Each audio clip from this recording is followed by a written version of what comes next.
ഇപ്പം നമ്മൾ പല സ്ഥലങ്ങളിലും ഫിനാൻഷ്യലായിട്ടുള്ള ഡിസ്ക്രിമിനേഷൻ കാണും.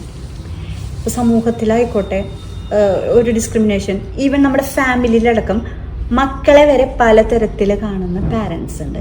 അതെന്തുകൊണ്ടാണ്? പലതരത്തിലുണ്ട്. ഞാൻ പറഞ്ഞില്ല, ഒരാളെ കാണുമ്പോൾ ഏറ്റവും റിച്ച് ആയിട്ടുള്ള ഒരാളെ നമ്മൾ കണ്ടിട്ട് ഒരു ഹോട്ടലിൽ കയറുമ്പോൾ, അല്ലെങ്കിൽ യൂസഫിൽ കച്ചേരി വളരെ നല്ലൊരു കവിയായിരുന്നു, എനിക്കൊന്ന് അയാളെക്കാളും ബഹുമാനം ഉണ്ടാവും ലുലുവിൻ്റെ യൂസഫിലേക്ക്. അയാൾക്ക് എന്ത് ഗുണമുണ്ടായിട്ടായിരിക്കും? കാശുള്ള ഗുണമാണ്. നമ്മൾ സമൂഹ നേതാക്കന്മാരായിട്ട് നമ്മൾ റെക്കഗ്നൈസ് ചെയ്യുന്നവർ, സിനിമാ നടന്മാരിൽ ഏറ്റവും നല്ല പൈസയുള്ള സിനിമാ നടനെയാണ് നമ്മൾ ഏറ്റവും കൂടുതൽ നന്നായിട്ട് കാണുന്നത്. അയാൾ കുറച്ച് പൈസ കുറച്ചേ മേടിക്കുന്നുള്ളൂ, അത്രയും ഫീസ് മേടിക്കണില്ലെങ്കിൽ നല്ല അഭിനേതാണെങ്കിലോ. ഇപ്പൊ ഡോക്ടർ TPSന്റെ പ്രഭാഷണങ്ങൾക്ക് കാശ് മേടിക്കാത്തതുകൊണ്ട് ചിലപ്പോൾ ഡിമാൻഡ് ഉണ്ടാവില്ല. ഞാൻ ഒരു ദിവസത്തേക്ക് 1 ലക്ഷം രൂപ മേടിക്കുന്ന ഒരാളായാലോ ഡിമാൻഡ് കൂടി. തീർച്ചയായിട്ടും. അപ്പൊ പലപ്പോഴും നമ്മൾ ഒരാളെ വിലയിരുത്തുന്നത് അവരുടെ റെന്യൂമറേഷൻ നോക്കിയിട്ടാണ്.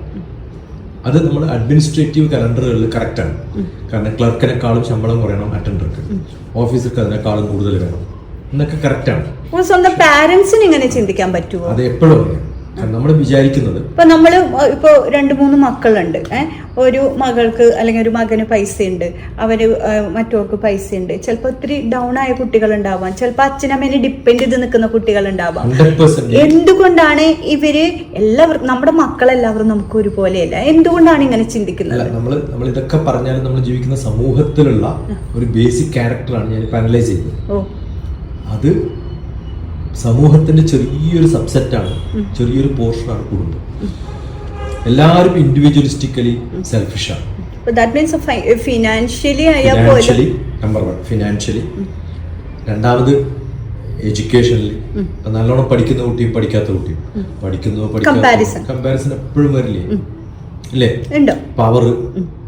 ഇപ്പൊ ഒരാള് നമ്മുടെ തിലകന്റെ ഒരു സിനിമയില്ലേ, അതിനകത്ത് മകളുടെ കല്യാണത്തിന് കലക്ടർ വരും എന്ന് പറഞ്ഞിട്ട് വലിയ ഗമ കാണിച്ച എന്റെ ശിഷ്യനാണ് കലക്ടർ, ചീഫ് സെക്രട്ടറി വരും, എന്നിട്ട് വന്നില്ല. ഉർവശി കൊടുക്കുന്ന ഒരു മാല ഇട്ടിട്ട് ബാക്കിയൊക്കെ ഉരുവയ്ക്കും മകള്. വളരെ വിരളമായിട്ട് നമ്മൾ കാണുന്ന, അത് ബന്ധത്തിന് പ്രാധാന്യം കൊടുക്കുന്നു. കുറെ ആൾക്കാര് ഫിനാൻഷ്യലി മാത്രം, ബന്ധങ്ങൾക്കല്ല അവിടെ ഇമ്പോർട്ടൻസ്. പല ആൾക്കാരും ബന്ധങ്ങൾക്ക് വേണ്ടി സ്റ്റിക്ക് ഓൺ ചെയ്തെടുക്കും, അവർക്ക് എന്ത് കുറവുണ്ടായാലും നമ്മൾ സ്റ്റിക്ക് ഓൺ ചെയ്തെടുക്കും. പക്ഷെ മറ്റു പലരും അവിടുന്ന് സ്കിപ്പ് ചെയ്ത് പോവാണ്. ഒരു പ്രസിദ്ധനായിട്ടുള്ള ഒരു വ്യക്തി സാധാരണ ഡ്രസ് ഇട്ടിട്ട് ഒരു ഫംഗ്ഷന് കയറിയ സമയത്ത് അയാളെ ഡിനേ ചെയ്തു. അദ്ദേഹം നല്ല ഡ്രസ്സൊക്കെ ഇട്ടിട്ട് വന്ന സമയത്ത് അയാളെ റിസീവ് ചെയ്ത് ഒരു ഭക്ഷണത്തിൽ ഇരുത്തി. എന്നിട്ട് അയാൾ ഭക്ഷണം കൊടുത്ത സമയത്ത് കഴിക്കാതിരുന്നപ്പോ എന്തേ കഴിക്കാത്ത വെച്ചു, എനിക്കല്ലല്ലോ ഡ്രസ്സിനല്ലേ തന്നത്, കഴിക്കാണെങ്കിൽ ഡ്രസ്സ് കഴിച്ചോട്ടെ.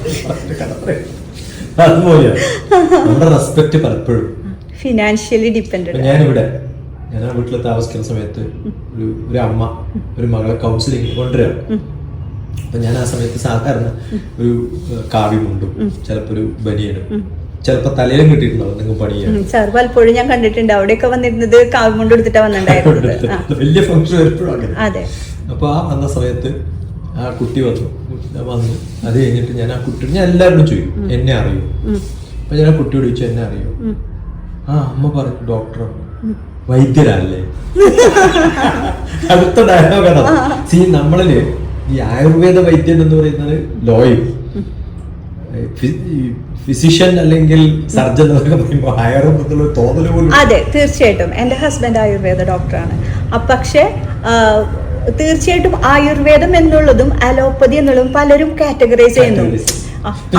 ആയുർവേദല്ലേ, ആയുർവേദം എത്ര വലിയൊരു സിദ്ധാന്തമാണെന്ന് ആരും മനസ്സിലാക്കുന്നില്ല.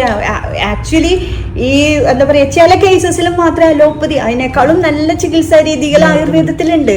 നമ്മൾ സ്കൂളിൽ പോയില്ലേ, സാധാരണ ആങ്കറിങ്ങിന് ആരെ വിളിക്കുക? മാത്സ് ടീച്ചർ വിളിക്കില്ല, ഫിസിക്സ് വിളിക്കില്ല, ഇംഗ്ലീഷ് അപ്പൊ ഇംഗ്ലീഷ് ടീച്ചർക്കല്ലേ ആ സ്കൂളിൽ പ്രാധാന്യം.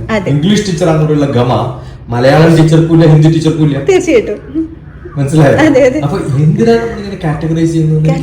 നമ്മുടെ നാട്ടിലെ ഏറ്റവും വലിയ പ്രശ്നം അതാണ്, കാറ്റഗറൈസ് ചെയ്യലാണ് ഏറ്റവും വലിയ പ്രശ്നമായിട്ട് ഞാൻ കണ്ടത്. സ്റ്റാമ്പ് മാറ്റിയെടുക്കണം. പണിയുണ്ട്. നല്ല പണിയുണ്ട്. നല്ല പണി. സാധാരണ ഒരു എഫേർട്ട് ഒന്നല്ല വേണ്ടത്. അതിന് ആരിറങ്ങുന്ന പറയണേ? അല്ല, അറിഞ്ഞിട്ട് കാര്യമില്ല. നമ്മുടെ ഡിഗ്നിറ്റിയിൽ ജീവിക്കുകയാണെങ്കിൽ ഇതൊന്നും നമുക്കൊരു പ്രശ്നമാണ്. അതെ, നമ്മൾ സ്വന്തമായിട്ട് ഒരു മറ്റുള്ളവരെ നമ്മൾ നോക്കേണ്ട കാര്യമില്ല.